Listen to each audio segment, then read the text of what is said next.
আপনি একটু বলুন। দেখুন ম্যাডাম, আপনার স্কুলের ভিতরে মুরগি চাষ হচ্ছে, আপনি দেখছেন না? একটা নয়, 3-4টা মুরগি বসে আছে ডিম নিয়ে। ম্যাডাম, আপনি কেন জানাচ্ছেন না? কেন বলবেন না আপনি? ম্যাডাম, আপনি তাহলে কি বিষয়টা লুকিয়ে যাচ্ছেন? আপনি কেন বলছেন না? অভিভাবকরা এসে কেন মুরগি বেড়াচ্ছেন?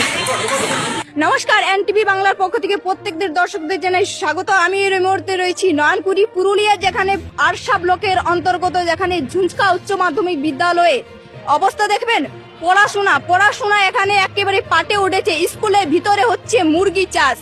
কে করছে মুরগি চাষ বা কোথা থেকে মুরগি চাষ আসছেন?